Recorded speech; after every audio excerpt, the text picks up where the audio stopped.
Carlton and Collingwood. Despite being at opposite ends of the ladder, they will always draw a big crowd. And Carlton need a win desperately or the finals will be out of sight. And Hawthorn against the Swans. The Hawks with 6 straight wins on the board and looking awesome for the flag. Sydney trying to keep in touch with the 5 and needing to overcome a Princes Park hoodoo.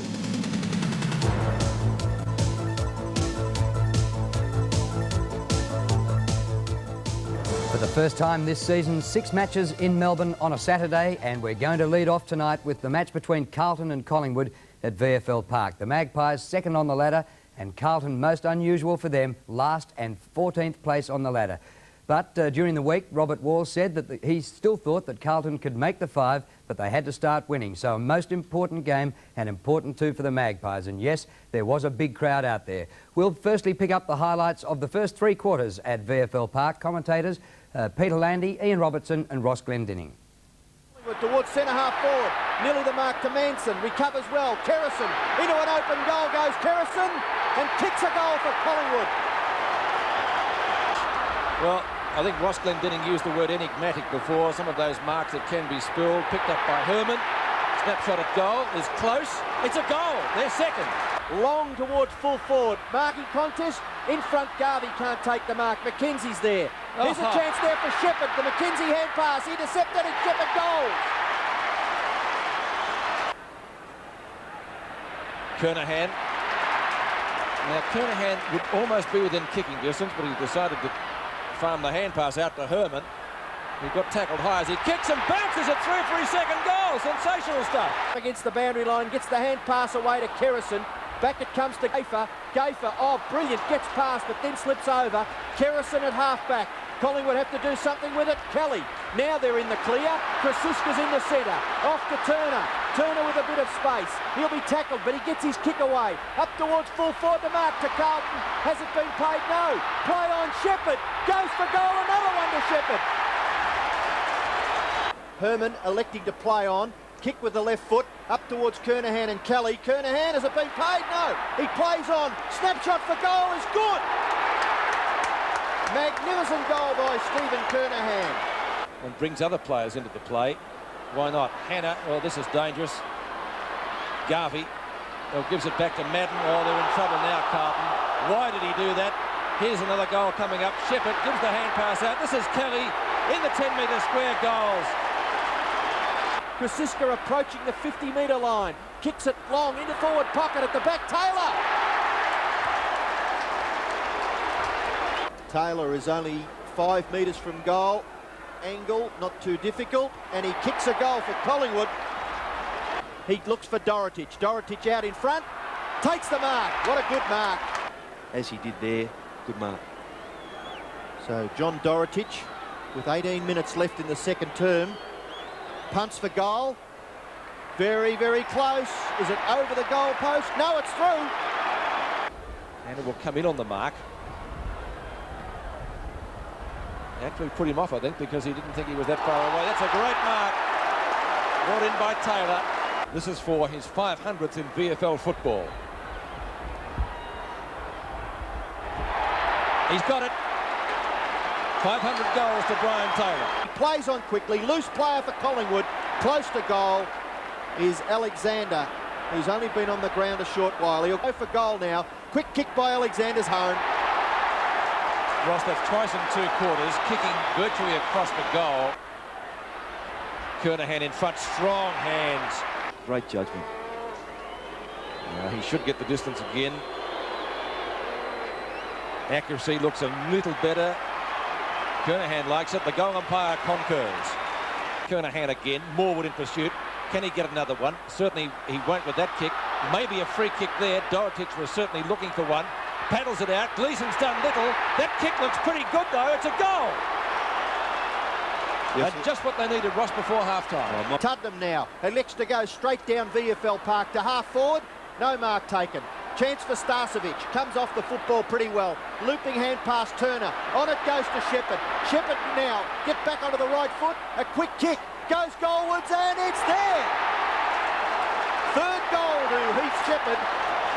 In one of his quieter days, certainly. Gleeson looks as though he's going better in the second half. Alvin runs his full distance, thought about the hand pass, shoots at goal. They certainly needed that one, Carlton. Full points, great kick. Short pass, not a particularly good one. In fact, it was a shocker. Reece Jones also made a meal of it. It spills for Hawk. His right foot snapshot is going close. It could be a goal. He's threaded it. Great shot. White, good gather. Bradley held when he didn't have it. Advantage maybe paid. Running onto it, Elvin. Could this be goal number 2 for Tommy Elvin? It's close. It's there. Nothing in it to three-quarter time. Scores had been level at quarter time. Collingwood by 4 points at half-time and by 7 points at the last change. So it was all set for all or nothing in the last quarter. And that's where we pick up the replay tonight at the opening bounce of the final term at VFL Park. Final quarter at VFL Park with Collingwood leading by 7 points, 10-9 to 9-8. Scores were level at quarter time. The Woods led by 4 points at the main change. So still anybody's match. Tuddenham getting dragged to the ground. He came on the start of the third quarter and had 6 possessions in the third term. The ball booted out towards left half forward flank. Kerrison and Gleeson, the two redheads, they've had a titanic struggle all day, with honours to Kerrison, I suppose, really, although Gleeson did come back well in the third term.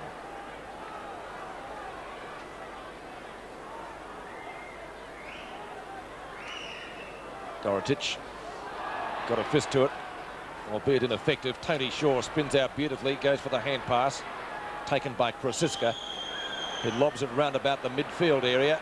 Plenty of Collingwood runners are out there. Turner looks for distance with his kick up towards half forward. Out comes Mackenzie. Reece Jones to Brown. Brown out to centre wing. Luke O'Sullivan and Turner. Two-out duel out there. O'Sullivan up to White, playing his first game. He came in to replace Nailey in the selected Carlton side. That could have almost been construed as a throw. The umpire says no, play on. Shaw does just that. Long kick by the skipper. Up to half forward. Starcevic and Hannah. Starcevic wins out. Standing start. Shot at goal. And just off target for 1 point to make the difference 8 points rather, in favour of the Magpies. 62 to 70 at VFL Park, and a pretty good crowd in attendance too. Mackenzie kicks the ball back into play, looking for Elvin. Brown over the top was a great punch. Garvey's got to go for it. Now there's a chance for Mullane. He gets the hand pass away. Shepherd swoops on the football. He overruns it with a little bit too much exuberance. Hannah goes back to Mackenzie. A free kick's been picked out of it. It'll go to Millum Hannah. Elvin's making position on the outer wing. Hannah sees him. Elvin should take the mark, and he does so. He's got a player loose. O'Sullivan on centre wing. He's a mile away from Saunders. O'Sullivan takes the mark, runs around onto the left foot, kicks Carlton up towards half forward. Kernahan running onto it, takes the mark.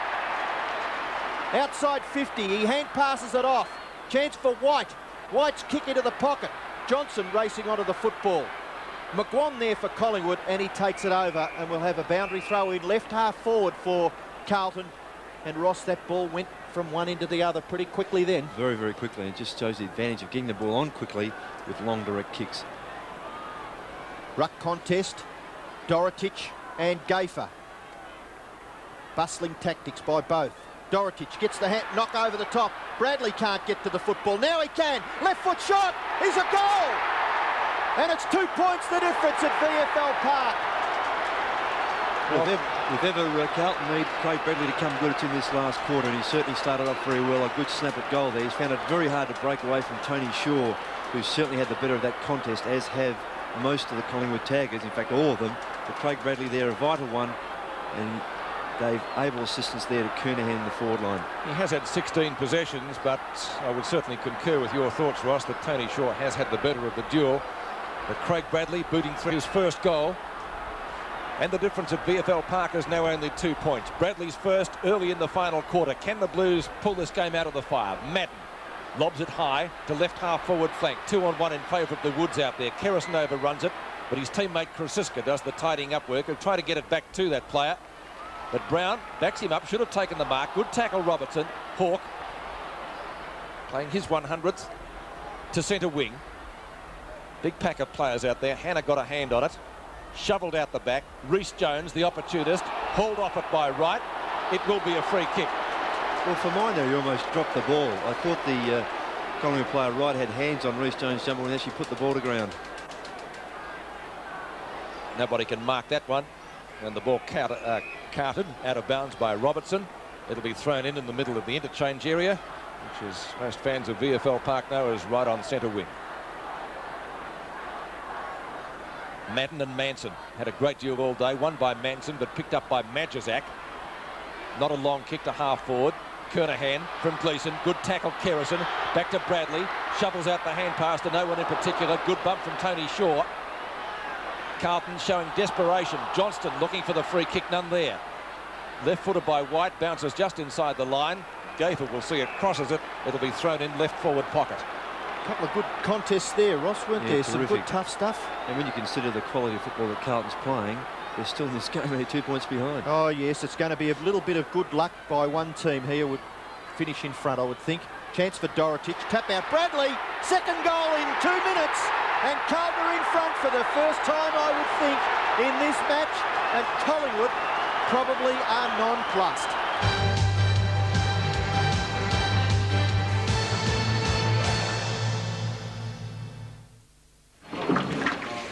That's what I'm getting, mate. New Commodore, white with a V8. Big new 5-litre fuel-injected V8. Fantastic. What, you're getting a bigger boat, are you? No. Well, do you need a V8? No. Why bother getting one? Why not?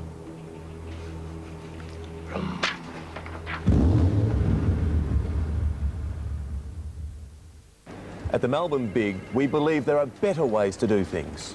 We leave listings open for months longer to make the most up-to-date buying guide available. We keep in touch with our customers to stop dead listings. We combine classifications and use bigger print to make the book easier to use. We didn't have to be Einsteins to know how to list all Melbourne's businesses in one volume. We might not look big, but when it comes to big thinking, we outweigh the heavyweight every time. The Melbourne Big. We're too smart to be thick. Not everyone can play in the big league, but everyone can dream, and everyone can show their pride in their favourite footy team. Kmart's got tops, $24.97. Pants, $19.98. Footy gear for every age. Dad's jumpers, $54.98. You can look just like a champion for whatever team you want. It's the True Blue All-Australian game, and the season's truly on. Yes, the season's on at Kmart. Kmart. Wake up, champ. We got a game to go. McCulloch's breakthrough in technology with their new series Titan chainsaws. New designs, components, advanced materials, and introducing the Titan 14-inch electric. And our range of petrol chainsaws, up to our flagship, the Titan 57cc's. Titan, tomorrow's technology today, by McCulloch.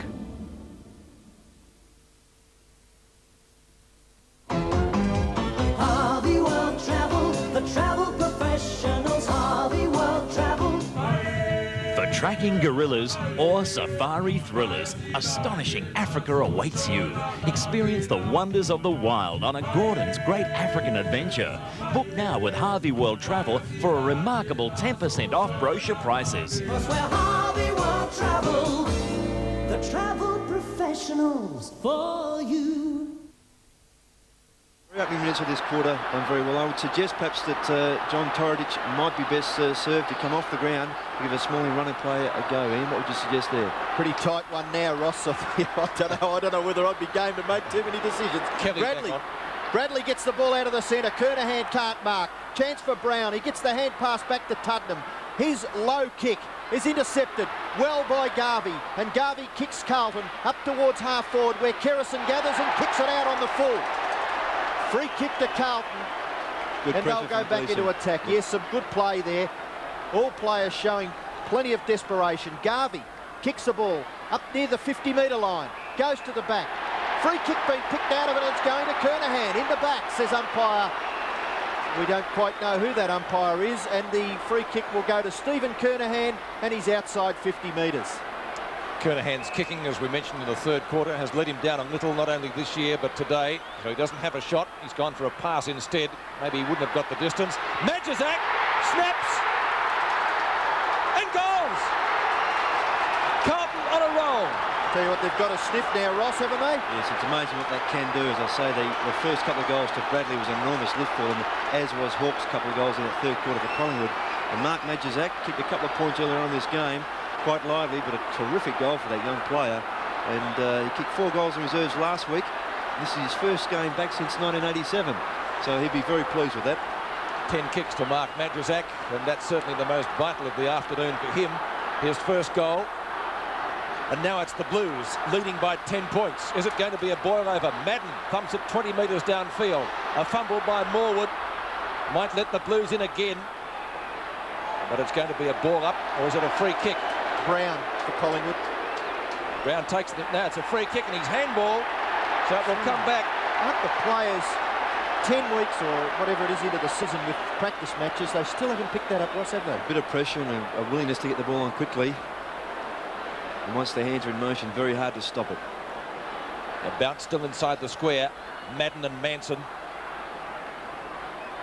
Neither get a shot at that one. Now Madden finally does so. Robertson. Looks like a rugby scrum, so it will be bounced just off the edge of the square. Carlton made about 3 metres towards their goal. 18.5 minutes left in this final term. 10 points in favour of Carlton, so it's anybody's match. It's been close all day. Level at quarter time. The Magpies by 4 and 7 points at the previous 2 changes.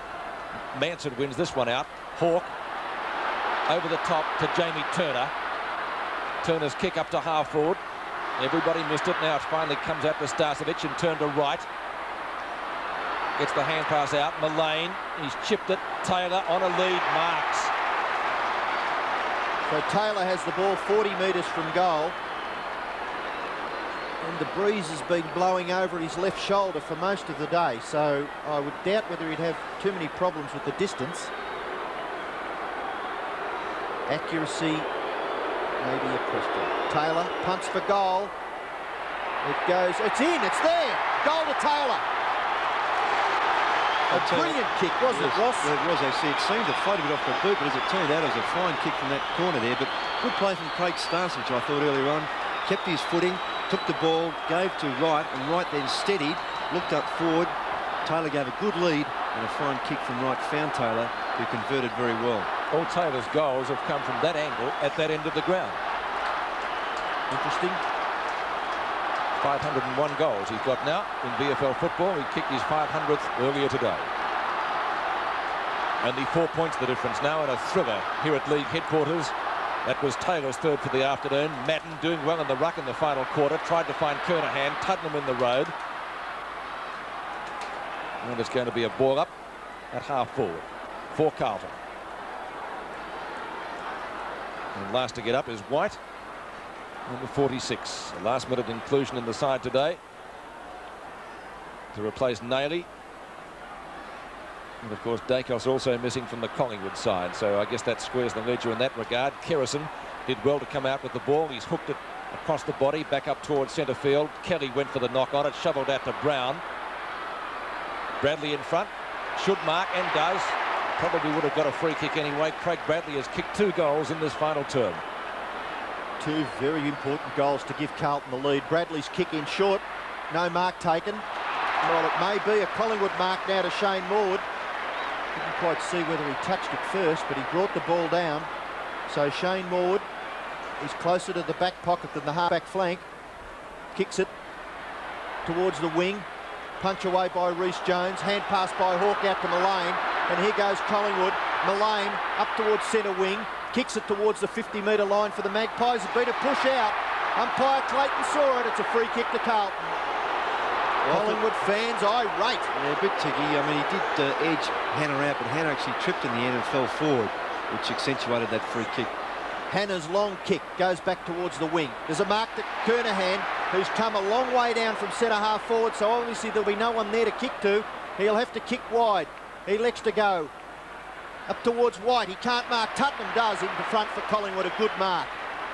He was a late inclusion. Collingwood made 2 changes.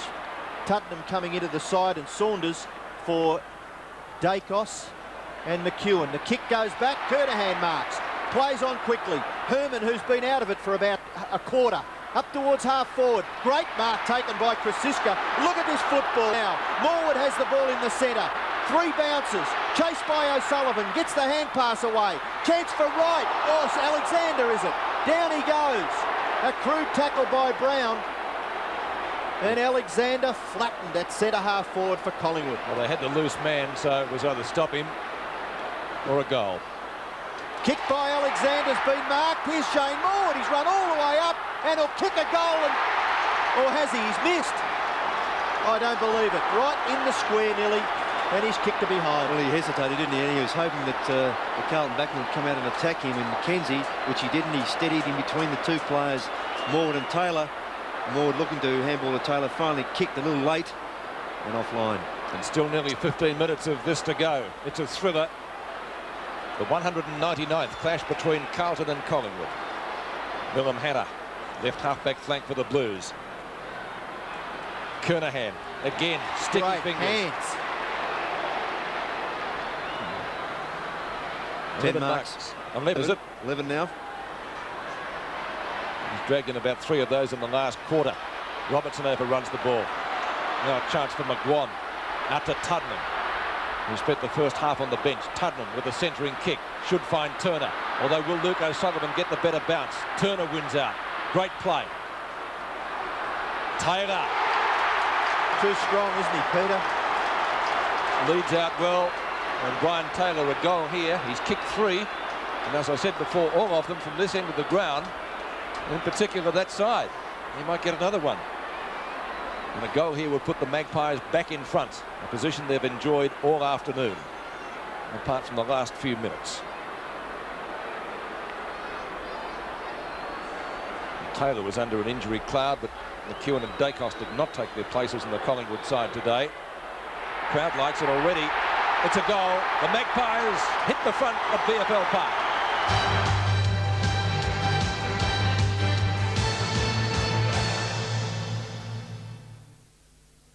You're looking sharp, you're looking good. You've come so far, and we know how to make the most of who you are. Father to son, it's what we've always done.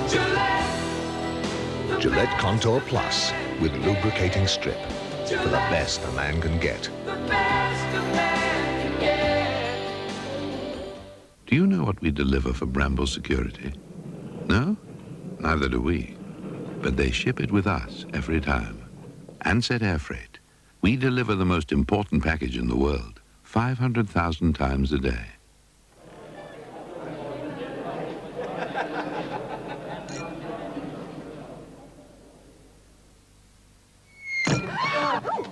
Sorry. You know how it is. It's a bit wet over there. Bit wet over here, too. Let me get some drinks. No, let me. Waiter, drinks all round. Well, if we're going to make a party of it, let's nibble Nobby's nuts.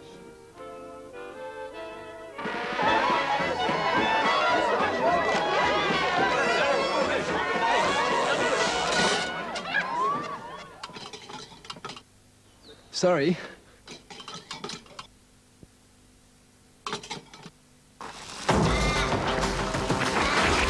Which four-wheel drive conquered Australia's toughest four-wheel drive awards? The new Mitsubishi V6 Pajero beat them all. Nissan Patrol, Jackaroo, Range Rover and Ford Maverick. Pajero was voted our best four-wheel drive and the best value for money in its class. Now cast your vote at your Mitsubishi dealer. Pajero from Mitsubishi. The Earth is on the brink of destruction. To save it, they must travel back where 23rd century man has never gone before, to a crazy, outrageous time. We've come on. The 1980s. It's a miracle these people ever got out of the 20th century. Many of their customs will doubtless take us by surprise. You're from outer space. No, I'm from Iowa. I only work in outer space. We have an intruder. Our own world is waiting for us to save it. I'm coming with you. You can't. Our next stop is the 23rd century. Toblerone presents Star Trek IV, The Voyage Home. Premieres Sunday on 7. 3.5 minutes left in the final quarter. 83 plays 80 in a crackerjack game of football. Madden gets the tap out. Chance now for Robertson. He's caught. Ball runs free. Look, there's a desperate struggle. Saunders comes clear. The kick is askew. Up towards half forward. Hanna Gets the football out somehow. Back onto the right foot. Now he's caught. What a risk. Reece Jones. Handball out. Herman caught with the football. Reece Jones goes in after it again, and he holds it in at centre-half forward for Collingwood.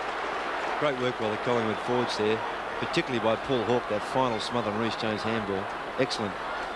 So centre-half forward for Collingwood, 60 metres from their goal. We've got a bounce. Madden gets a tap down towards Gleeson. Kelly can't break clear. Hannah. Reece Jones dives in after it again, and we'll have another bounce. So some pretty desperate stuff required from the 36 players out there on the ground now for the next 12 minutes until the siren sounds. Can the Blues steal it? They had the lead earlier in this term. Collingwood have looked, I guess, the better side for most of the afternoon. Hawke quickly onto his left foot. There's a chance for another one. Taylor for number 5. He's got that one with the new ball. So the Magpies back in command, leading by 9 points. And again, here it shows the value of a quick kick out of a contest. The ball's sitting up nicely for Taylor there. The Carlton players just not reading that quite as well as what Taylor did.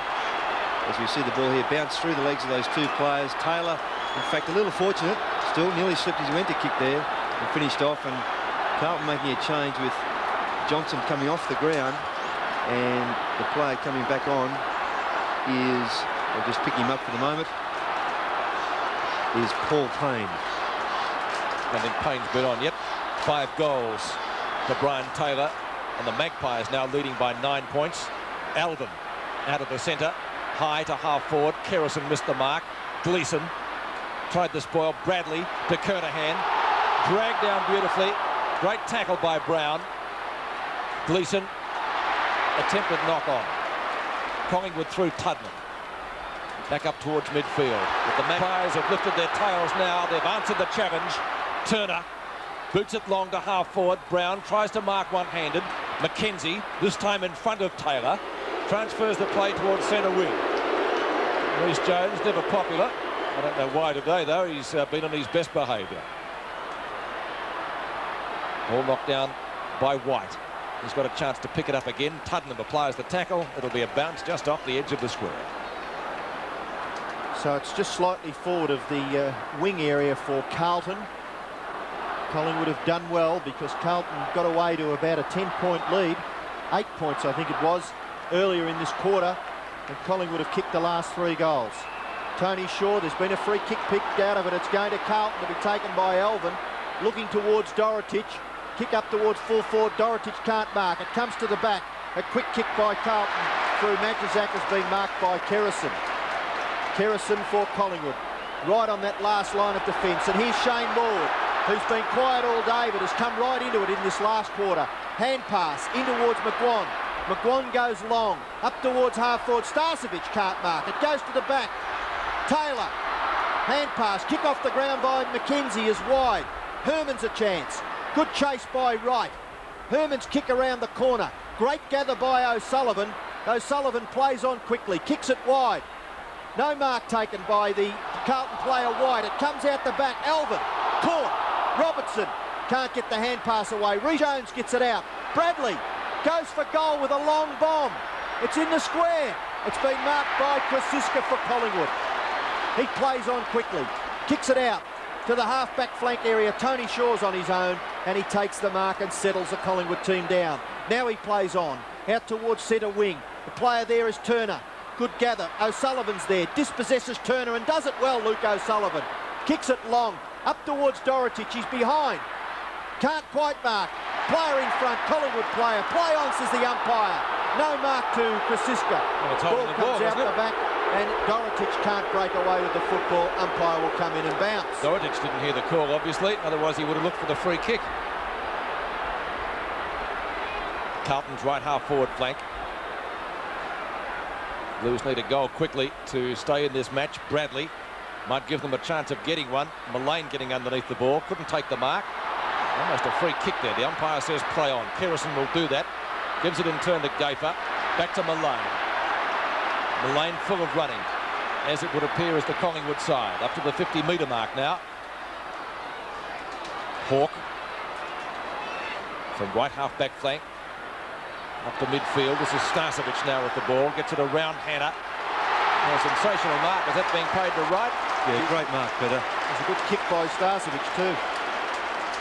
But Craig Starcevic, I think, has been quite constructive today. He hasn't had a heap of kicks, but he's had about 20 touches of the football. Most of those handballs, and again, most of those quite constructive.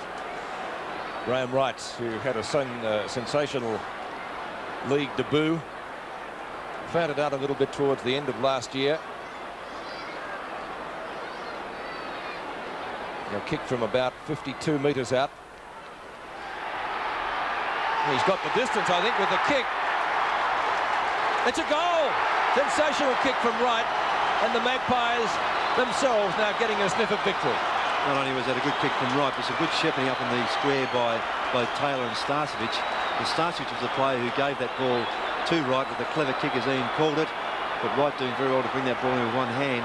The Collingwood backmen just bring the ball out of that Carlton forward line with a bit more purpose than what the Carlton backs do out of the Collingwood forward line, and they set it up a little better, and that's been the difference so far. 7 Collingwood players have now kicked goals. That was the first for Graham Wright. Now 15 points the difference. 7.5 minutes left in the game. The Blues starting to look down the barrel. Turner puts the Magpies back into an attack again at half-forward. There's Wright once more. Brown tries to block him. It comes past Herman. Wright still going. Herman still on his hammer. Out wide, chance for Hawke, who's been a tremendous player for Collingwood. Left foot kick towards half forward. Gathered by Alexander. He shrugs the tackle. Round onto the right foot and then kicks poorly. And it's out of bounds in the left forward pocket for Collingwood. So maybe that kick by Alexander wasn't so bad after all, because it keeps it deep in Collingwood's scoring area. Only 3 metres around from the behind post.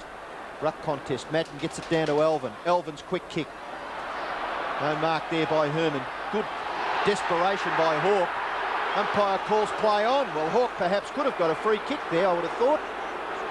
And yes, now it goes over the line for a boundary throw-in. No, it's not. The field umpire will come in and bounce. Yes, there's a couple of free kicks there, and I thought the umpire elected to let it go on. A titanic struggle all day. Madden gets it down. Tony Shaw up against the boundary line. This is close. McKenzie takes it through from behind. Hasn't been much in this game all day, and Collingwood 8 points behind earlier in this last quarter have shown some tremendous character. McKenzie short kick in. Elvin, half back, Tommy Elvin kicks it long, looking for Kernahan. He slips, ball comes free on centre wing, bumped off the football was Brown. First to recover is Payne. Payne runs around the wing, may have bounced it once too often, gets the hand pass away to Robertson. Robertson hand passes to Gleeson. Blues coming up to within scoring distance. Gleeson's kick, no mark to Dorotich. Shane Morwood nearly dispossessed by White. Back after it goes Tuddenham. He can't get the ball wide. Chance now for Saunders. He's tackled. In the back, says umpire Clayton, and the Collingwood player will take the free kick at half back. Time running out for Carlton. 5 minutes and a bit left in the match, and this sort of stuff is not going to help them because time on's not being whistled at the moment. And they need 3 goals. Tuddenham. Grisiska decides to go for a run. White in pursuit. Turner, who's had a good last quarter. Out to Mullane. Good tackle, Alvin. Herman traps it in the sunshine, close to the boundary, back to O'Sullivan. Back and turn to Herman, but the hand pass was a little bit astray, and Wright is content to see it over the boundary line. Looks a little tired, Herman. Got a few mates. So Madden lumbers in with Manson. 80-96 is the scoreboard. Madden grabbed by the hair. Still comes out with the ball. Wobbles it towards centre wing. Mark missed by Tuddenham. Kerrison goes in for the assist. And umpire Clayton has decided to bounce it. Carlton led by 10 points earlier in this quarter. But Collingwood answered the challenge, and they did it superbly. Manson bumps it 20 metres downfield. Brown fumbles, allows Hawke in. Hawke well tackled. Tries to get the hand pass out to Kelly back onto the ground. In turn, It's out to Alexander. Tony Shaw, the skipper. Could it be the sealer? Starcevic on his own has put it through for 4 points. Well, I think I'd agree with you there, Peter. The sealer, no better player to kick that than Craig Starcevic, but also great work from Tony Shaw and the other Collingwood players to get that ball up the ground and got it up there very quickly. Tony Shaw has worked extremely hard today, as he always does here. And a clever kick from Shaw, just steadied, saw Starcevic clear. Starcevic had the option to handball over the top to Brian Taylor. Looked at the shot himself. And as I said before, been quite constructive this afternoon is Craig Starcevic. Mind you, his opponent Mill Hanna hasn't done such a bad job either.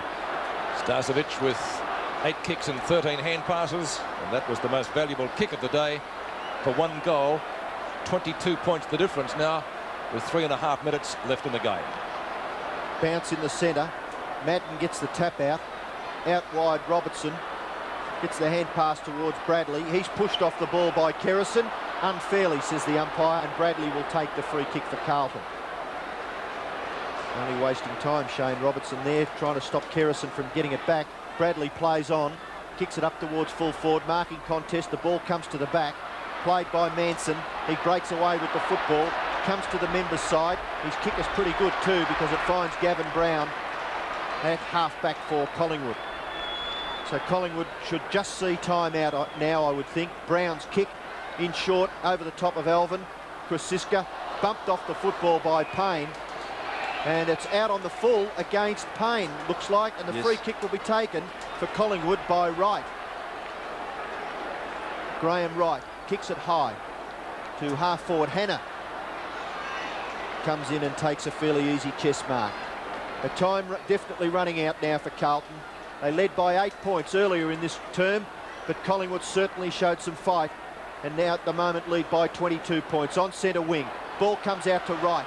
He kicks quickly towards half-forward. Hanna getting back, takes the mark on the 50-metre line. He gets the hand pass off to McKenzie. McKenzie, after one bounce, round onto the right foot, kicks it long towards the wing. Collingwood got the numbers again and the height, and Manson takes the mark for the Magpies side on centre wing. He gets the hand pass back to Tuddenham. Just under 2 minutes left, and Tuddenham gets around onto the right foot, kicks it up towards half-forward. There's a mark to Carlton taken by Garvey, the new player, and he's at half-back. Michael Garvey, reasonable debut, looking for Kernahan. He can't mark. The crumb gatherer is Robertson. His hand pass a little too high for Rhys Jones. He gets around onto his right foot, kicks it towards centre half-forward. There's a vacant space there. Kerrison running onto it. Also Mullane. Mullane gathers well, goes back and has one bounce to give himself a chance to steady. Second bounce, he runs straight across half-back. Third bounce now, Darren Mullane. The left foot kick now towards the wing, and there's the best man on the ground, Paul Hawke, as he played a crackerjack game. Off to Shane Morwood. Morwood's short pass is good, and Starcevic between centre half-forward and centre takes the mark. Starcevic's kick up over 50 off the hands of Wright. Oh, Taylor, beautiful slap out. Unfortunately, didn't quite go where it was intended. Payne kicks it out to the half-back line. Alvin gathers the crumbs. Up towards centre field. Saunders traps it nicely inside the centre square. As we get close to siren time, courageous grab taken by Kelly. He gives the hand pass out to Paul Tuddenham. Clear of Hanna, shoots at goal and has missed, putting it through for only one behind. This match very similar to the one played on the 2nd of July last year, when Collingwood kicked 4-1 in the last 7 minutes to run out convincing winners in a game that could have gone either way. And the result's going to be the same. In that case, it was Carlton's 3rd successive defeat. They're on a bad trot at the moment. Kerrison takes the hand pass. Alvin in the road. Oh, missed it. Tuddenham again a chance. Hawke getting grabbed when not in possession, surely. Umpire calls play on, maybe didn't see it. Taylor wobbles one to go. Is that number 6? It is. It's home, and so are the Maggies. Well, the Magpies came right away in the last quarter to win it by 29 points. Taylor got 6 goals, Shepherd kicked 3 and Hawke kicked 2. And for Carlton, 2 each to Kernahan, Dorotich, Bradley, Herman and Alvin. 61,237 people were at VFL Park to see Carlton relegated or still on the bottom of the ladder, and Collingwood firm in 2nd place on the ladder. More replay coming up, and Scott Palmer from the Sunday Press after a short break. Years of driving can take a terrible toll on your car. Your windshield cracks, the paint chips, and there's always the inevitable ding or two. But thanks to the remarkable technology in new BP Visco 2000 motor oil, there is a part of your car you can protect, your engine. Use new BP Visco 2000 and your engine just may outlast your car. BP, on the move. Come on, that's right. Off you go to sleep, come on. Oh, thank you.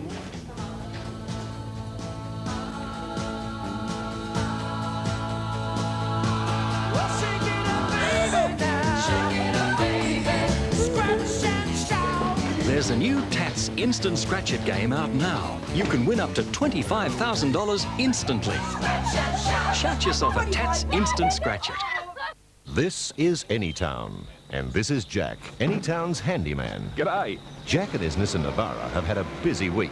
Monday, there was a brush with the law. Tuesday, a constructive engagement.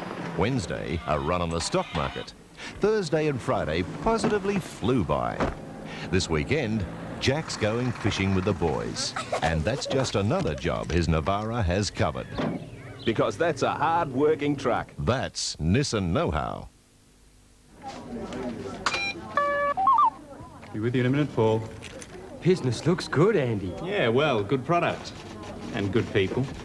Doing any advertising? Yellow Pages. Yeah, we put an ad when we started. Been prominent ever since. We put the ad in? Cost a few bob, wouldn't it? Paul, this ad makes money for us. More people ring from Yellow Pages than anywhere.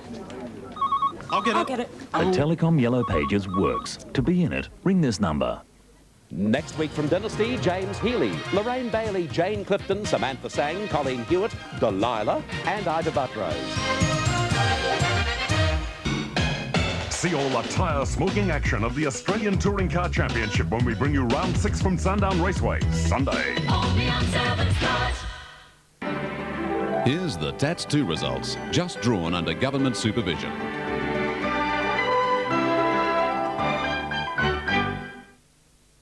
Welcome back to Saturday Night Replay. Busy night at the Sunday Press, no doubt, with 6 matches being played today. Once again, the sporting editor Scott Palmer joins us. And Scotty, the Bulldogs broke through for a win, but I believe that coach Mick Malthouse was booed at the Western Oval. Yes, he was booed at half-time, Drew, when the Bulldogs were only 2 goals, and it brought a tirade of criticism from the president, Nick Collum. Nick said, "This idiotic fringe is destroying the club."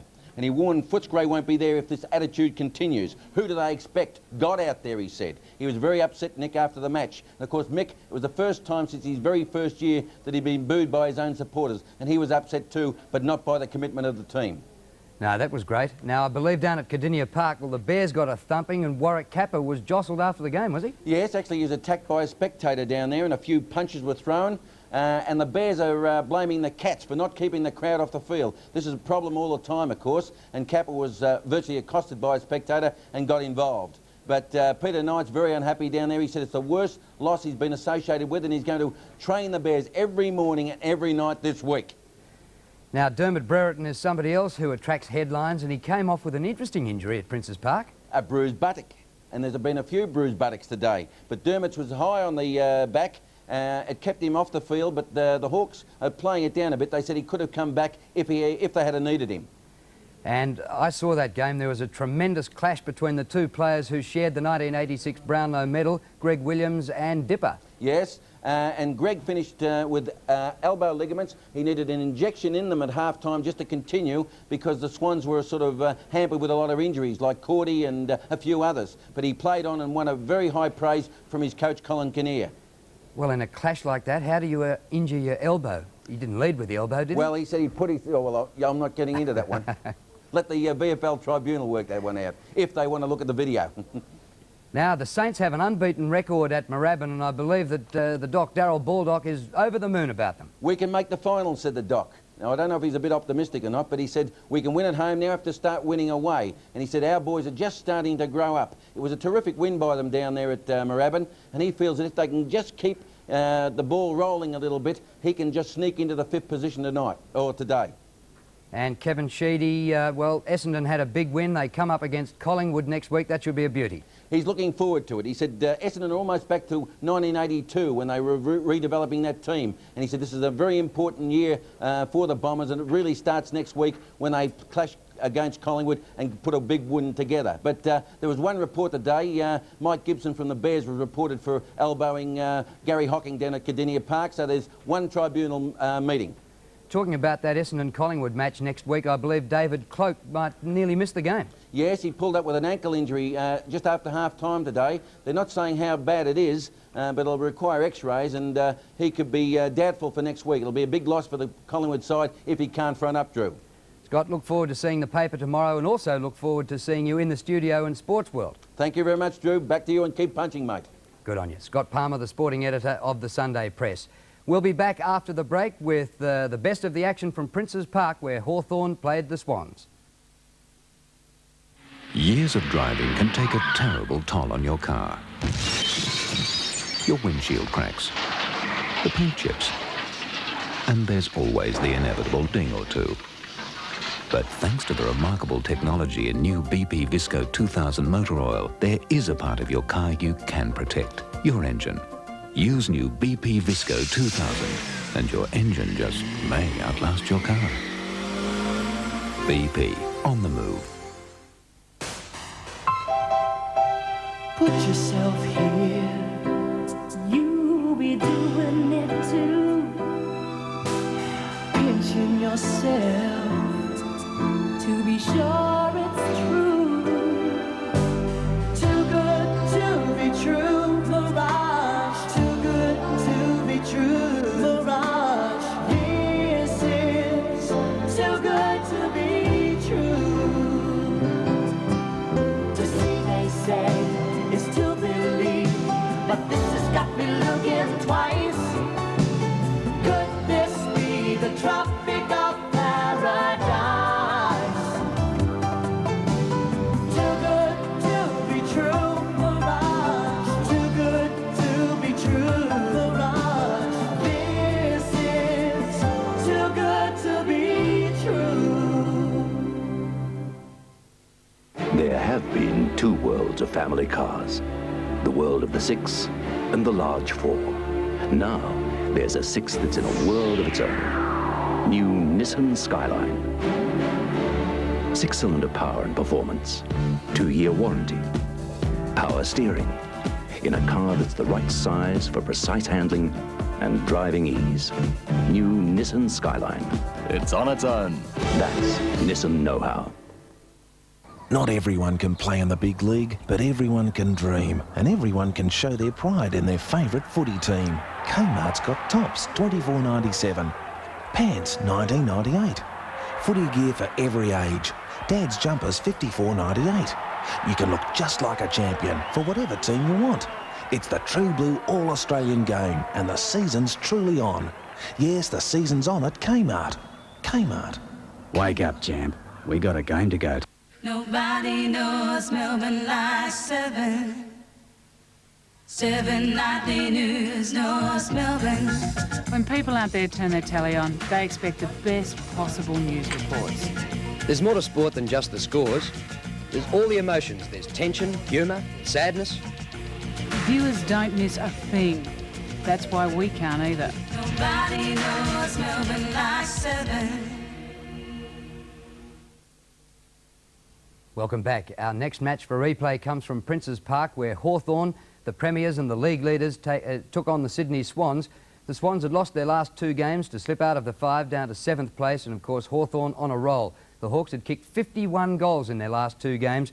Compare that to the Swans, who'd kicked just 16. And of course they've been training in the mud in Sydney, but they got firm going today at Princes Park. Let's firstly take a look at the highlights in the first quarter, and with me in the commentary box at Princes Park today, Peter McKenna and Bernie Quinlan. Jinky has gone short. Oh, good use of the ball to Tony Hall. Oh, he got away very easily to Dunstall. Oh, gee, that was too easy, Bernie. But Dunstall, 9 goals for Victoria. He stabs at this one. No doubt about it, it's a goal. Play on, says the umpire. That's well played by Carroll. Gets it to Healy, and away they go. Through Willis, running through the centre. Tui. Morwood at the back, he's got it.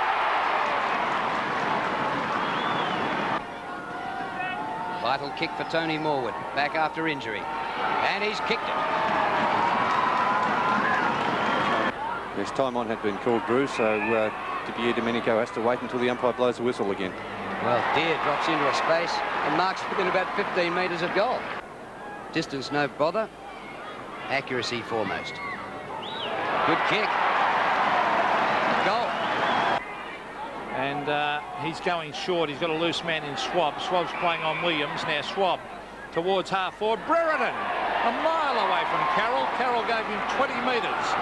Now the leader's on, Dunstall, and also Buckenara. An impeccable foot passing that by Brereton. Well, he's yet to score a goal, going for Hawthorn's 5th. From right in front, Gary Buckenara kicks. And no reaction from behind the goals, but it's just in. It's a goal. Stephen Wright has come onto the ground. He's got plenty of experience. There's Khaled against Deere. Deere gets it to ground. Tony Hall was grabbed. Brereton off the ground. Goal. At quarter time, the Hawks had 6 goals, 6-2-2. Brereton already had 2 goals on the board, so it was a 28-point lead to Hawthorn at quarter time. And don't forget, in the last 2 weeks, they'd kicked 17 goals after half-time both times. So the Swans in for a hard time at Princes Park. Let's pick up the replay just into the second quarter. The Hawks still by 28 points. Healy himself has had 10 possessions, so it's not as though he's been kept really quiet. Huge packs gathering at the fall of the ball all the time. Thrips kick smothered. Bouncing ball to Tuck. Just a little bit slower these days, but this time lucky out to McGuinness centre wing. Ayres. It's his second poor kick in a minute. Hall under pressure. Oh, he played it brilliantly, Tony Hall, shepherded by Brereton. Brereton takes the hand pass. Short passes, it's short of Dunstall. Carter was in front that time. Oh, it spills to Buckenara. He ducks a tackle. Hand pass away and Whitman goals. And there's just so many players in support here for this Hawthorn side. If one player's in trouble, there's 2 or 3 other players running by, ready to give them a hand out. On that occasion, a couple of poor kicks there by Hawthorn, but it doesn't matter because there's so many players there, as I said, backing up. The ball falls short. And Dunstall, good play there by Dunstall to get his boot to that one. Buckenara slipping, but the support provided by Whitman, who kicked the goal. Hawthorn don't care how they get it forward. Any old how they charge in. Deere beaten for that one. Centre of the ground, strong tackle by Schwab. And that really was a good tackle on Stephen Wright. And Schwab thought he should have received a free kick there. Centre of the ground. Must be 18, 19 players around that bounce. Deere gets it down to McGuinness. Kicked off the ground again, grabbed by Bays. Hooks it back to the pocket. Now, Langford against Brown. And Andrew Collins is there. Oh, Langford grabs it. A quick hand pass back to Tuck. Tuck will go wide to Deere. And he certainly covers a tremendous amount of ground for a ruckman. Greg Deere on centre wing. One bounce. Now he sprints away and brings it to half forward. Didier Domenico, but chipping in short was Mark Eustace. Support by Tui. Oh, the hand pass a little bit astray here. Trouble for Carter. Caught by Whitman. No whistle. Back to Eustace. The kick up to half forward. Morwood. Thumped away by Jenke, his opponent. Out of play. Michael Tuck hauls himself off the turf, breaking Bernie Quinlan's record of 267 games today. So Tuck moves into second place on the list. Bernie Quinlan third, behind Kevin Bartlett. 367. I say 267. Sorry, Bernie have taken 100 off. Here's Healy again, up to full forward.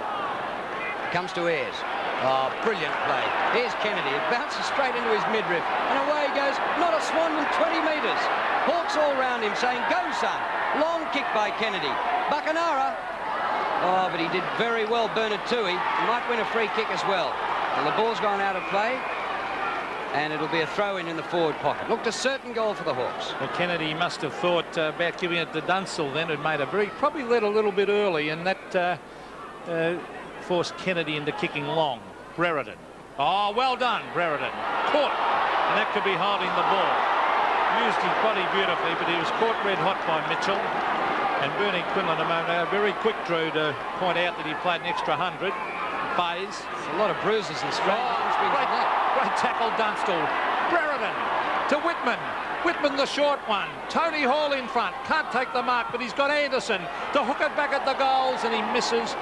But their number of options, Bernie Quinlan, are numerous. As I said, Peter, their support is amazing. They've got so many players backing up, running past, and they rarely get into trouble because of this support. And they've got a lot of feeling, a lot of team spirit, Hawthorn. Kick in by Tui. Wrestle between Cordy and Di Domenico. Greg Deere covering ground like a rover. And a beautiful kick to Brereton on the 50. Don't think he could score from here. Short passes, drops in short of Dunstall. Condon there to help. Deere followed up. Back to Dunstall again. He won't make it either. Buckenara is a chance, and he's got it right in front. Well, how do you stop this Hawthorn side? They've got so many options on the forward line. Buckenara, Hall, Dermot Brereton, Jason Dunstall, and Gary Buckenara set himself perfectly for that mark. So Gary Buckenara from 15 metres makes no mistake. Although we haven't received the goal signal yet, I don't know what the problem could be there. Yes, son, you're on television. Well,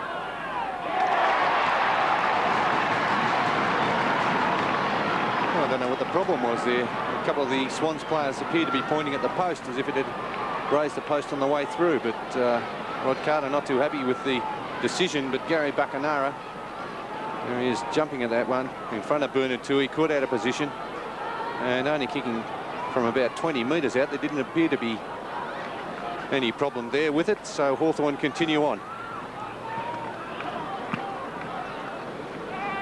Well, the Swans will really have to move. There's Dean Anderson out of the centre. Carter has dropped it. Oh, that's danger.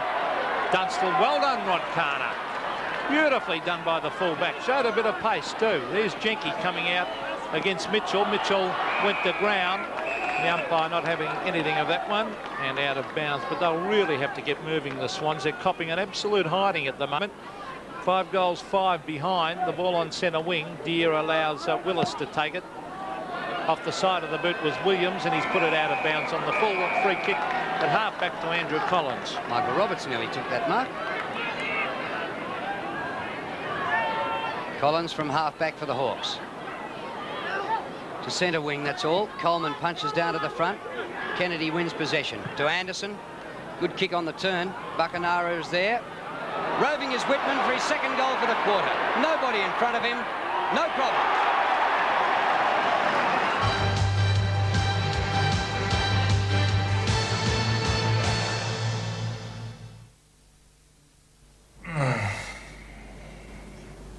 That's it. Had enough. I understand you've worked all your life and you can't afford a holiday. Where do you want to go? Anywhere but here. Okay, let's do it. What with? Read this.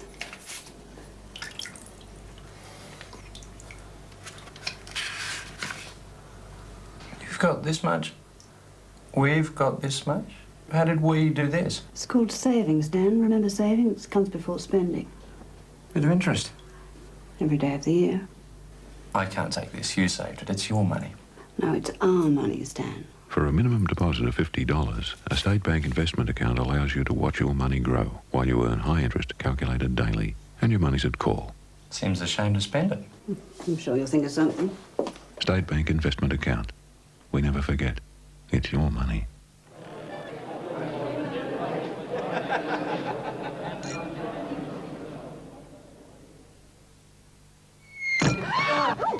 Sorry.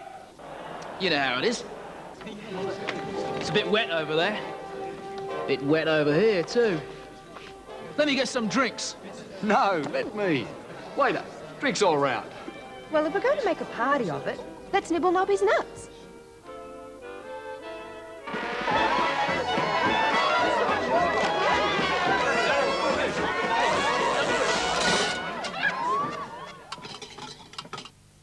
Sorry.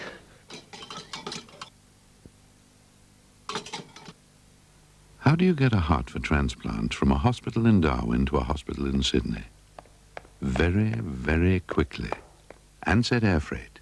We deliver the most important package in the world, 500,000 times a day. All right, here's a bunch of songs that'll make you want to get down and get right back up again. The George Thorogood collection. All the biggest hits from the man who reckons having a good time is being bad. Bad to the ball. Do that crazy hand jive. You talk too much. Yeah, you'll be glad every night that you treated her right. All of his biggest and baddest hits. The George Thorogood collection, out now. With so many teams bunched at the top of the ladder, Melbourne must beat the West Coast Eagles to remain a force. 2 o'clock Sunday on 7. Next on Hinch. Our cameras go inside a witch's coven. Satanism and black magic seem to be growing in popularity. Some police even fear animal sacrifices. At least they've stopped burning, drowning and hanging us. So I suppose that's something. Satan in the suburbs, next on Hinch.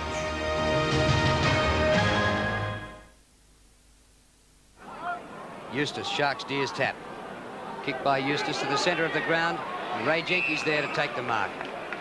Who's had a bit of a struggle this year, Jenke. Played for the state last year, but has spent most of this season in the reserves. That kick went astray. Picked up by Wright. Brown is there. Jenke got back there in a hurry. Collins a blind hand pass. Collins in after it again. Helped out by his state teammate Ayres across the ground, and Pritchard's there to mark. Well, they've got so much confidence in each other's play. He went straight across goal there, Ayres. Now it's Tony Hall. Oh, brilliant. Great mark by Hall. Now he's got a loose man out wide in Tuck. He's heading for him, Tuck and Williams. And Tuck marks, and listen to the roars of the Hawthorn supporters playing his 368th game, Michael Tuck, passing Bernie Quinlan. He's now played the second most record number of games in league football, Michael Tuck. Here's Whitman, smothered off his boot. Swans trying hard. Murphy to Wright, and then back to Mitchell. And Mitchell's hand pass to Healy, centre wing. His hand pass drops a little bit short. Ayres, with great use of the body, takes the ball away. Healy's hand pass again intercepted by Ayres. He beat one tackle. Di Domenico under pressure. Wright is there. Caught high and will take the free kick. That one against Collins. Well, the contest between Healy and Kennedy, 12 possessions each. Coleman marks for the Swans. 2 kicks to goal from there, though. Not a bad effort.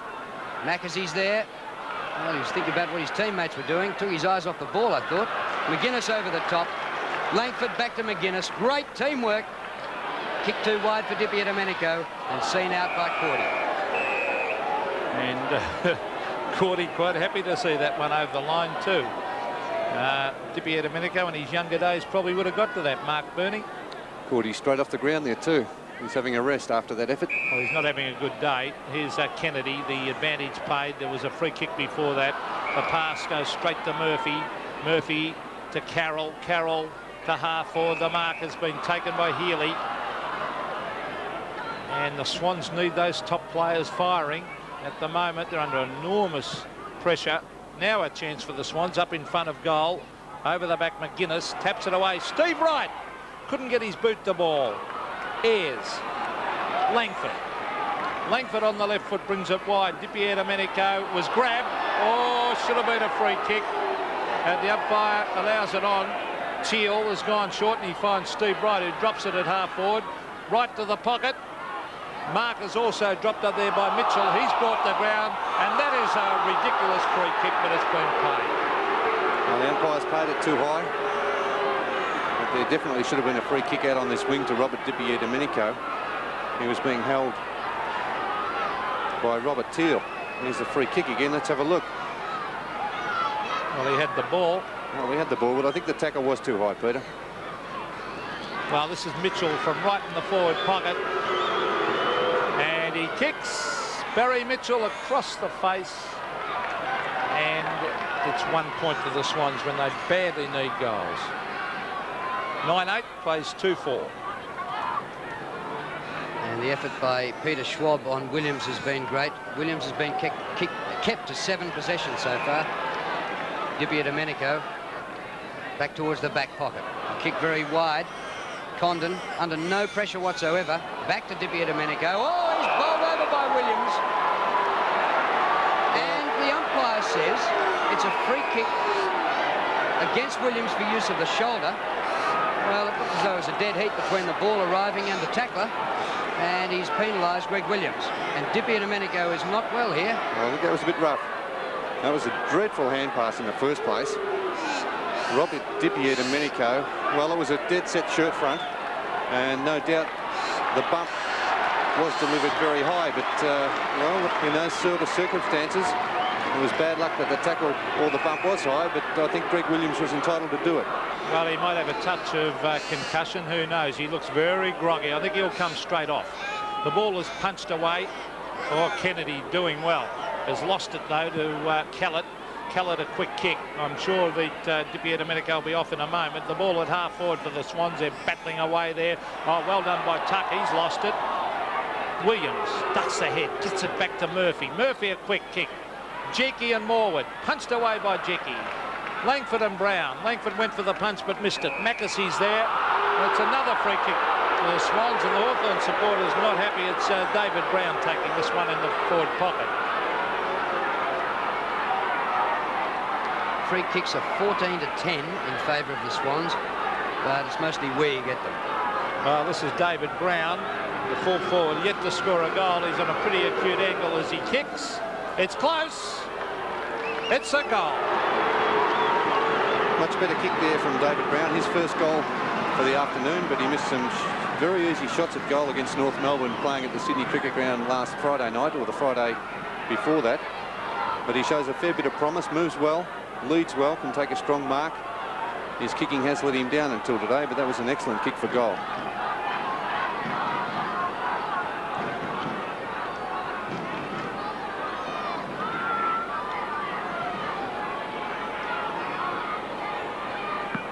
$40 points the difference. After leading by 28 at quarter time, Hawthorn. Jenke. Kellett and Hall after it. Kellett does pretty well, but the hand pass is going to be intercepted here by Condon. He flips in. Carroll intercepts. Pretty quiet, Dennis Carroll. Away to Bays. Wide to Morwood, who drops a sitter, and the ball's out of play. Neil Cordy off, Michael Roberts. Yes, number 29 for the Swans. Neil Cordy was raced straight up the race. He was holding his left-hand side. Well, it's bad luck to the Swans. They need all available players. The quick kick comes up towards the half-forward line. Collins, one of the most improved players, he and Greg Deere. Well, he really has turned out a top player, Andrew Collins. The Swans bench. They badly won a couple of quick goals. As that was Robert Teal, a former Hawthorn player himself, number 37. A pretty good year for the Swans so far. The ball is on half forward. Well, actually more towards the forward pocket as this throw-in takes place. Greg Deere over the back. Peter Schwab doing well on Williams. Out Di Domenico seems to have recovered. He's lost this one though.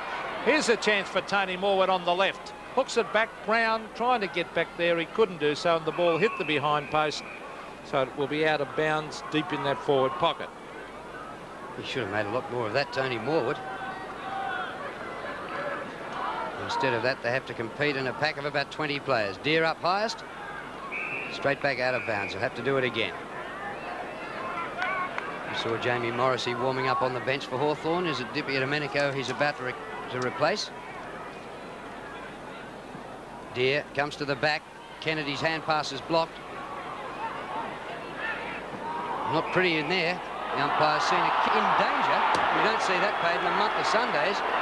And this is right in front of goals. Another free kick to the Swans. Well, that's a ridiculous free kick.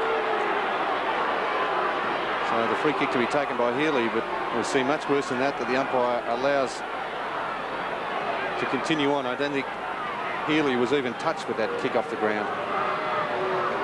Well, it should be a charity goal here to Gerard Healy. Right in front, the man on the mark, 25 metres out. And Healy gets the goal.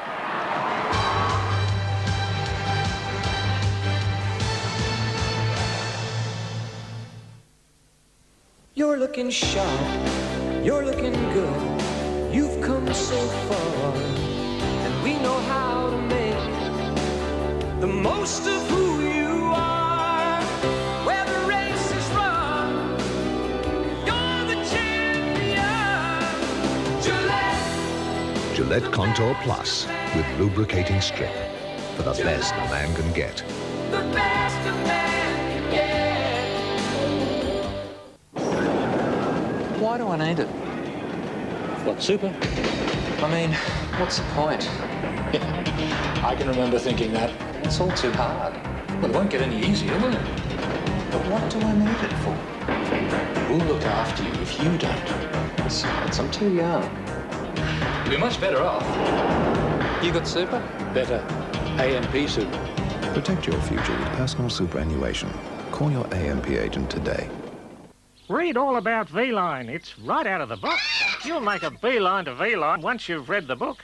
Travel to anywhere in Victoria at 40% off-peak, and $4 return for children to anywhere in the state. Wow. Mildura to Currumbara, Wodonga to Warrnambool, Apollo Bay to Castlemaine, shooting through Ned Kelly country.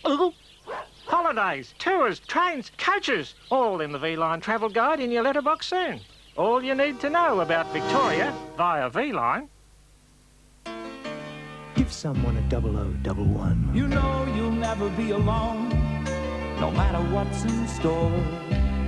You're only as far away as the phone, 'cause no one's far from anyone anymore. No one's far from anyone.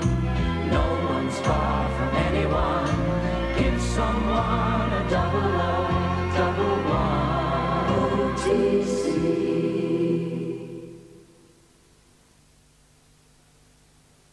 They want me to say these Vicks vapor drops soothe the throat and clear the nose. Come off and clear the nose. You've got to be kidding. Clear the nose.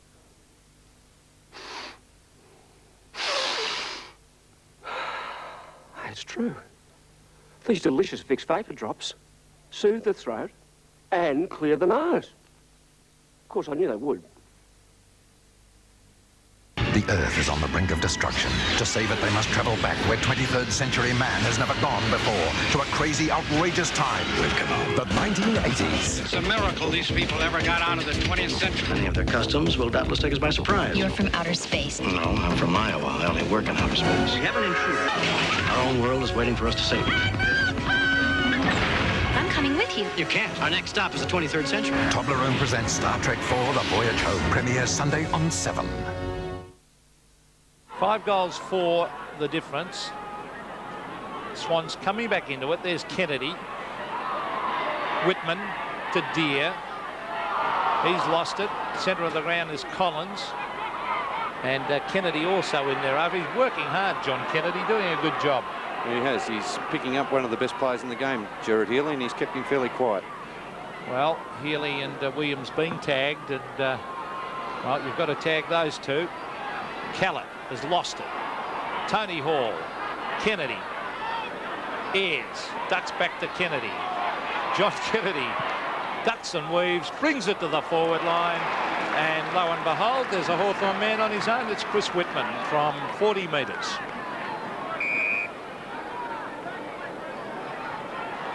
Whitman kicked a brilliant goal earlier. Well, in fact, he's kicked 2. Going for his 3rd, and he's the sort of player that has to keep performing because Platten has to come back into that side. Richard Loveridge in the reserves. Darren Pritchard came back into the side today, the smaller brigade. Here's Chris Whitman. Well, he's hooked that one slightly. Did it just sneak in? No, it didn't. 1 point. So they really should be further in front, Hawthorn. They've kicked 9-9 to 4-4, 18 shots to 8, and they've been very, very dominant. And they've kicked 3 goals to 2 in this quarter. Both the Swans' goals have come from free kicks. There's Thripp up the centre wing, and the mark to Mackenzie, who struggled for a regular senior game with the Swans. To half forward, Morwood. Having a bit of trouble with Jenke. Off the ground by Wright. Bayes gets to the front, slides it across. Oh, Teal dropped it. Comes Langford, and all of a sudden a certain goal becomes defending. Deere to half forward. Buckenara used his body beautifully, but went to ground. Thumped the ball on for Hall.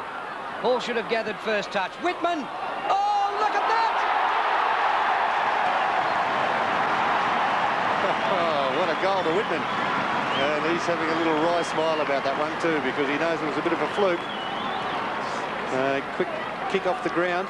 Just tried to get the ball further on into the forward line. There it is. Buckenara did very well there. Just couldn't gain his feet.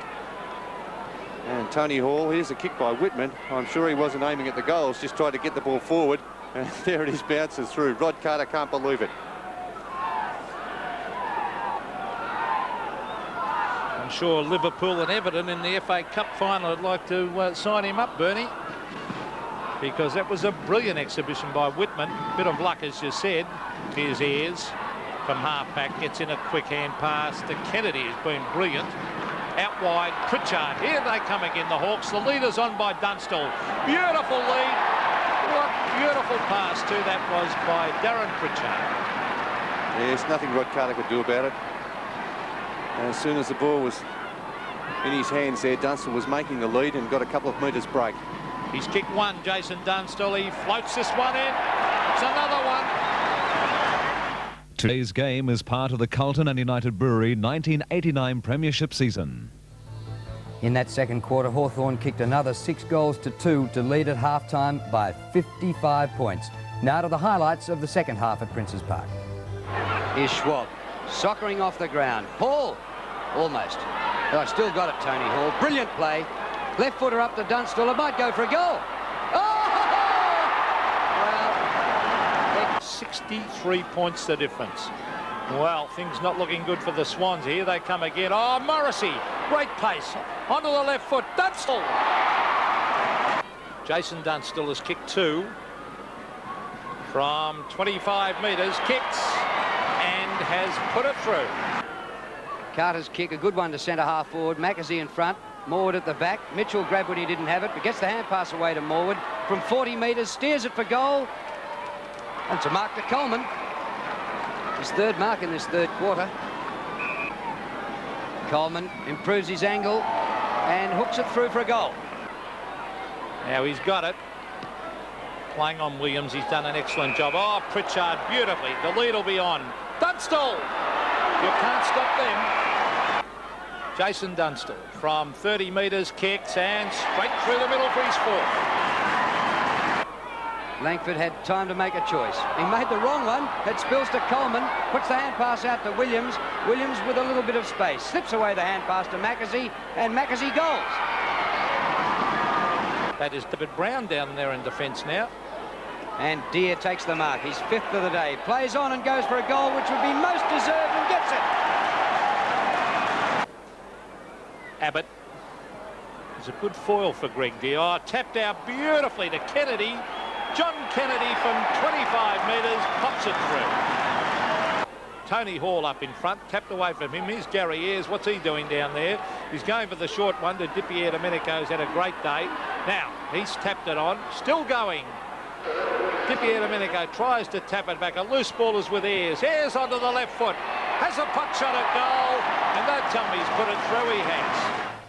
For the third week in a row, the Hawks kicked over 20 goals and they won the match by an absolute mile, 74 points after leading by 55 at half-time. Dunstall got 6, Whitman 4, Pritchard 3 goals, and for the Swans who weren't in it, Morwood kicked 4 goals. No reports from the match. We'll be back with highlights of the other games today after a short break. That's what I'm getting, mate. New Commodore, white with a V8. Big new 5-litre fuel-injected V8. Fantastic. What, you're getting a bigger boat, are you? No. Well, do you need a V8? No. Why bother getting one? Why not?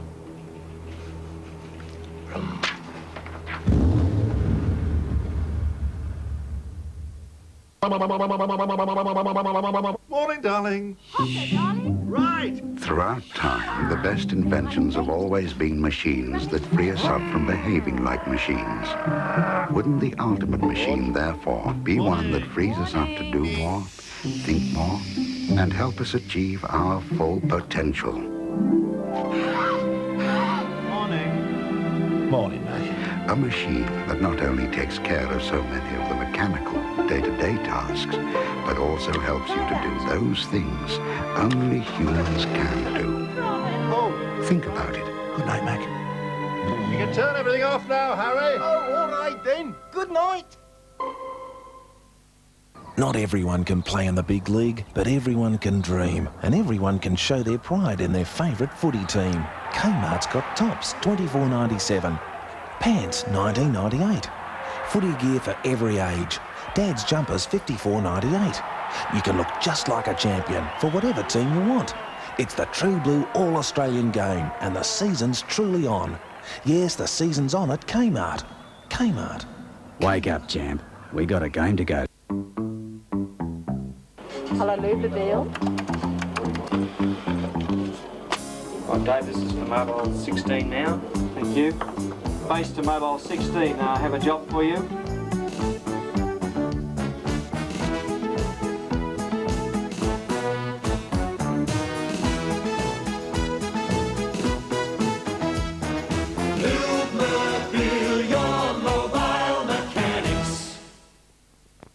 How do you get a heart for transplant from a hospital in Darwin to a hospital in Sydney? Very, very quickly. Ansett Air Freight. We deliver the most important package in the world, 500,000 times a day. It began with an accidental encounter. Now he'll do anything. What are you going to do to me? To keep her. A country practice, Monday on 7. In Home and Away. If you want perfection, you're going to have to wait a long time because Andrew's a guy with a lot of problems. Andrew's back on the booze. Don't turn away from me now, Carly. Please. That sounds like emotional blackmail to me, only this time you're the one who's copying it. Could this be Carly's biggest mistake? He was there for me, I'm going to be there for him. Monday at 6 on 7. A reminder about Sports World tomorrow morning. We begin at 9 o'clock with general sport. I think we'll be starting our football a little earlier at about 11:15 tomorrow. We have 6 matches from today to talk about, and also the state match during the week. And a special panellist tomorrow will be Ted Whitten, the outspoken chairman of selectors, and he'll be on at about 11:15 tomorrow morning. Don't miss that. Also in Sports World, we'll be taking the votes in the State Bank Player of the Year. At the end of the 89 home and away season, the player voted the State Bank Player of the Year by our Sports World panel will receive a state banking system account worth $10,000. State Bank Victoria. We never forget it's your money. And now Dixie Marshall takes a look at the highlights of other matches today. At the Western Oval, the first term was a battle of the back lines with neither side able to break through. Footscray didn't make full use of the stiff breeze, Beasley kicking their only goal and Stevens evening the score, the Bulldogs by 3 points at quarter time. Less than a minute into term 2, Brian Royal kicked Footscray's only goal for the quarter. And while McCormack was putting the Lions ahead, Beasley lost his chance to help the Stray Dogs, and the Roys held a 21-point advantage at the long break. Beasley's dog day afternoon continued in the third. He hit the post twice and became more closely acquainted with teammate Fitzpatrick, but the Bulldogs made the most of their other forward moves, kicking 4 goals. Ross Lyon keeping Fitzroy within 1 point at the last change. The last term went goal for goal. After a good luck hug from Stevens, Brian Royal opened Footscray's account. Fitzpatrick snapped another. But after losing Richard Osborne to injury in the first term, it was left to Lion forward Mark Scott, whose 2-goal last quarter wasn't quite enough. Footscray by 1 point. At Moorabbin, it took just 5 minutes for the Saints to take control, but North's little men fought back, first with this goal from star recruit Derek Kickett and then Marka Siri. Jose Ramiro proved a valuable asset in the second term, taking the Kangaroos to a 1-point lead. But Lockett continued to shine with a goal at the 30-minute mark to put the Saints 5 points ahead at the main break. It was a recharged North Melbourne attacking early in the third quarter. As the scores seesawed, so did the tempers, but St Kilda maintained its concentration, Nicky Winmar providing plenty of incentive.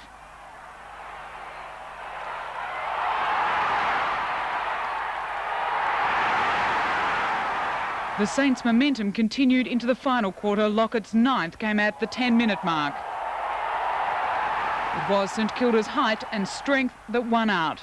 With 3 points the difference, the Siren beat a last-ditch effort by North to see the Saints victors yet again at home.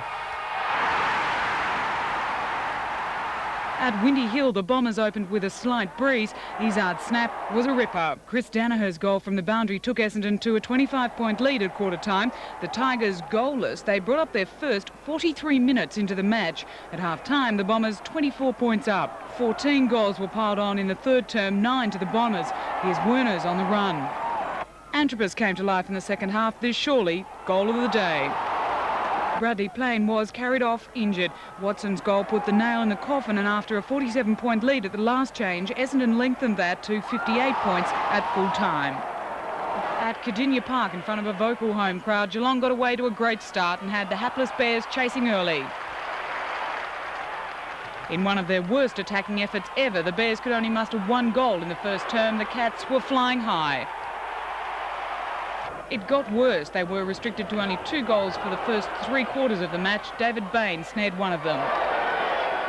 Warwick Capper won't have fond memories of his 100th VFL appearance, finishing with only 1 goal and being jostled from the ground.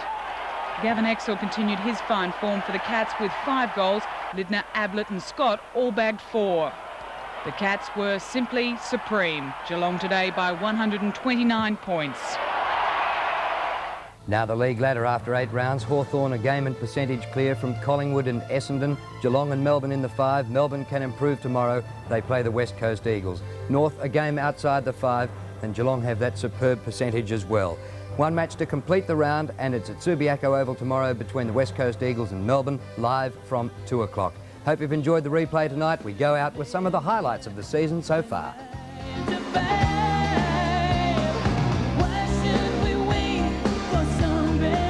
The all-important clash between Essendon and Collingwood. Both teams are in full strength and both come off good wins. The Bombers easily defeated Richmond and Collingwood accounted for Carlton. Also tonight we go to Moorabbin, where St Kilda was looking for its 5th win of the season at home. To achieve that, the Saints had to beat the West Coast Eagles, who were determined to make up for their loss at home in Perth last week.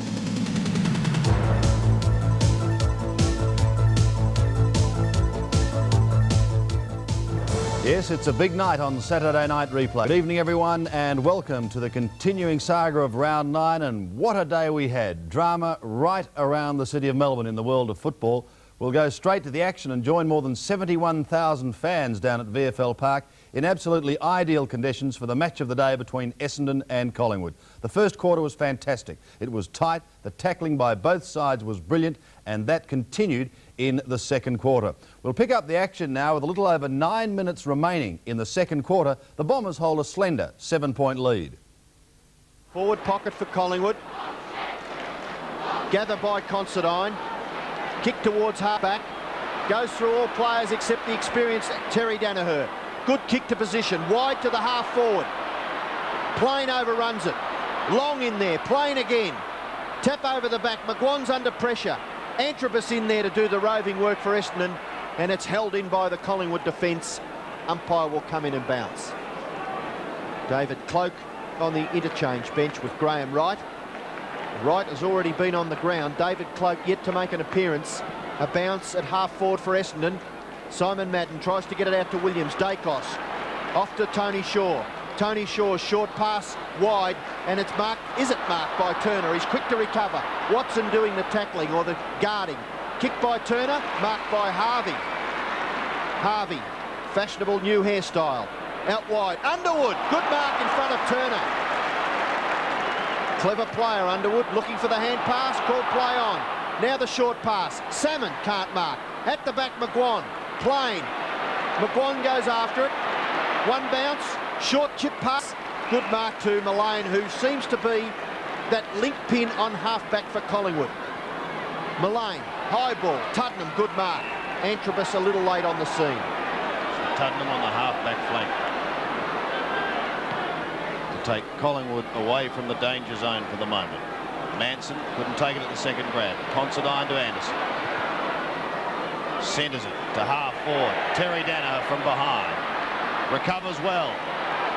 Wanted to give it to Long, but perhaps left it a little bit too late. He goes wide into Watson. A little chip. Great stuff. And Plain now has the chance. Gee, there was some great stuff in that passage building up there. The way that the unselfish thing, and it's good to see Salmon being rewarded by some of his teammates. Salmon stuck the big arms out there and shepherded off and created space, and the ball finishes up with Plain. So the young Tasmanian has a chance to put Essendon further ahead. They currently lead by 7 points. He shoots and he goes. Well, I suppose that is exactly what Kevin Sheedy wanted. When he brought Plain on for Werner, I thought Werner was a good player early on, but the move of Plain onto Morwood, who was at full forward, had to be moved from there because Salmon too big. Now they're going to try and run Morwood around, and Plain got away on that occasion from his opponent. And warming up is David Cloak, so obviously Manson coming off for a rest.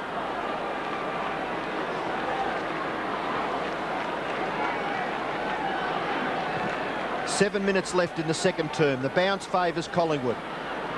At half forward, O'Donnell repels that attack. The kick wide. Collingwood are in the van. Chance for Brown. He gathers well. Kicks it long towards centre half forward. At the back, no mark taken. Starcevic, here's a chance for Shepherd. Gets past. Now Shepherd. Won't kick still. Starcevic. Short kick marked to Anthony Danaher in the goal square. Goes wide. Look at the Essendon players at half-back. There's 3 of them. Mark to Duckworth. He's got Harvey. Oh, the kick is smothered. Is Harvey still a chance? Yes. Hand pass long. Duckworth. Will it bounce for him? Favourably. Duckworth gathers. He's got a player in support wide. Watson. Essendon mounting something. The hand pass is smothered. Tony Shaw tackled it a little too high by Underwood. And Essendon really should have made more of that. Tony Shaw's kick. A little too high for McGuan. Long's got the pace and the more desperation. He goes after it and then flips it out. And that's why Essendon are in front. It's great, isn't it? Just a mistake. If you go back the other end of the ground, Shepherd should have kicked that ball. But what happens? It rebounds out, goes to his man Duckworth. The ball finishes up on the Essendon half-forward line. It's a terrific game, and mistakes are costly. Manson on the interchange bench. Long has only had 3 kicks, but that was tremendous stuff. Danaher's kick from the ruck contest. Johnson getting onto it. Izzard flips it a little further forward, and they gain 30 metres there, Essendon, with just sheer persistence. It's within goal-scoring distance for the Bombers. 5.5 minutes left. They lead by 13 points. Salmon doing the ruck work. Gafer. Salmon gets to the front. A flip out the back. Dacos is tackled by Underwood. He didn't have the football. And Andrew Underwood showing a little bit of disappointment. Dacos takes the free kick for Collingwood. On to the running Morwood. Centres a poor kick, however. Johnston. Into the middle, Harvey. Considine going past, but he wants to go longer. To half. Oh, great mark by Plain. No, free kick. Gave a push. He doesn't like it, but he's got no say in it. Mullane. Plain chasing. Mullane gets his kick. Down towards centre wing. Almost the mark to Anderson. Considine in there with him. And Alexander holding it in. For Collingwood fans, you look around, you can't find too many good players. That all goes well for Collingwood because those players will lift, or all players will lift, and they could be back in this game very easily. On centre wing. Cloak beaten by Madden. O'Donnell. Harassed by Hawke.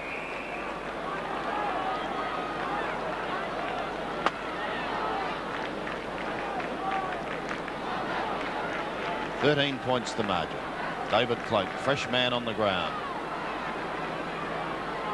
It's a hustle and bustle, Madden. Mullane has been tremendously busy. Morwood takes it in front of Shaw. Morwood to half forward. Good kick, that one. Starcevic takes the mark. Plays on wide to Kelly. Kelly short, looking for Taylor. Duckworth intercepts. Gets a touch to it. Heath Shepherd caught at the back. Ripped off the football and loses it. What a magnificent tackle. Oh, yes, Donny. It was perfect, wasn't it? Oh, well done, Anthony Danaher. Gee, that was good. Danaher in the back pocket. Cloak will come from behind to spoil. He thumps defensively over the line.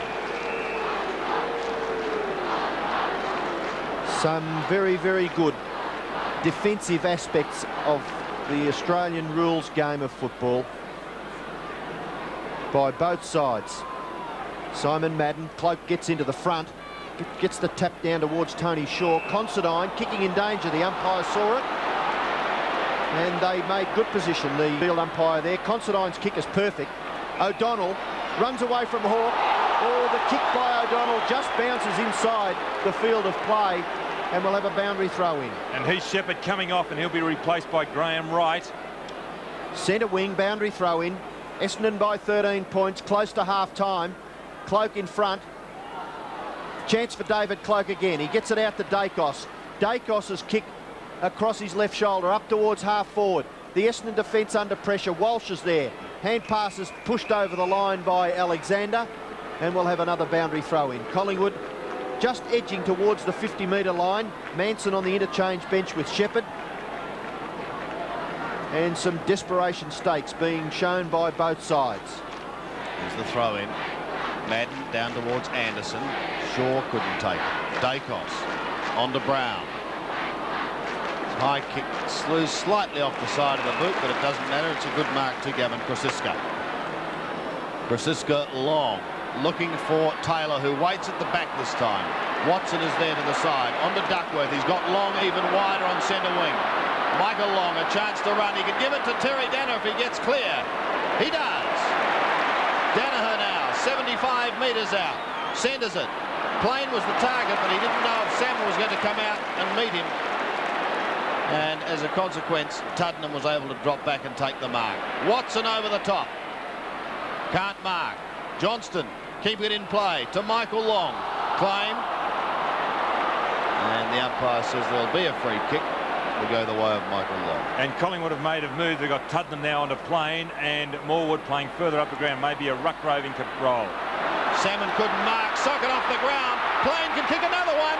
He has. Well, as I mentioned earlier, the move of Plain coming on, replacing Werner, starting to pay dividends. He's already had 2 opponents. I thought there was some pretty intelligent play there by Harvey, summing it up pretty quickly. Just a quick kick off the ground. And then we see on replay, Salmon coming out, and as Ian mentioned, just kicked the ball in direction of goal, and it comes off, especially in a pressure game. It did. It wasn't spectacular, but very effective. So less than a minute left. Madden high over the pack. Essendon into attack again, up towards half-forward. McGuan dispossessed by Izzard. Kerrison, good tackle by Long.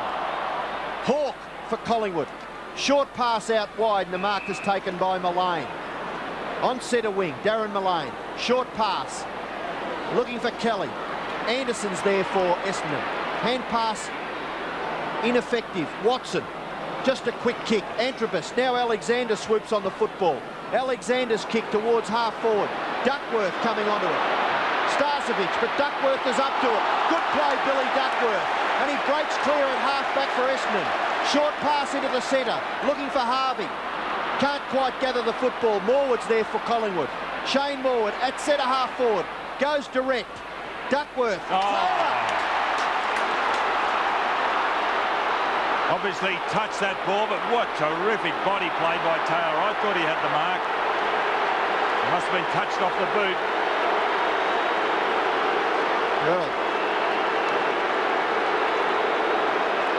And on that note, the siren has sounded. It's half-time. What a way to finish the first half. Brian Taylor still remonstrating with the umpire. He felt it wasn't touched. And Duckworth goes down in a headlock. Danaher comes in to lend assistance with Madden. Players are coming from everywhere. Well, the pressure has been such that it is not surprising. Terry Danaher is at the bottom of that pack. It's interesting watching the umpire. It's like a rugby scrum, and they're waiting for the ball to be fed out. But what they're looking for are reports and fists. This is a little bit reminiscent of Richmond and Collingwood going back quite a few years at half-time. The same thing did happen. Well, now the interchange players have come in to lend support. Well, that's exactly what did happen at Windy Hill on that particular day. And Greg Anderson even affording Mick Gafer a smile.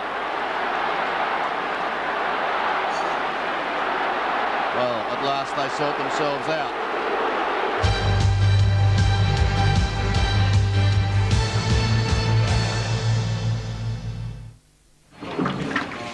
That's what I'm getting, mate. New Commodore, white with a V8.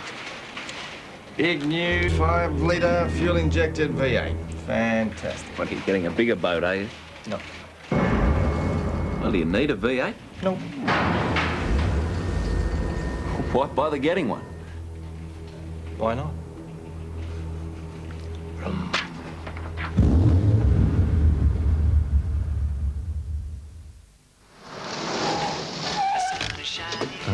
Next time you change your oil, trade up to BP Visco 2000. Because a change of oil could change your image. Enter the BP Visco 2000 competition. See a participating BP service station now and you could win a great new Nissan Exa. Hey, a Nissan Exa!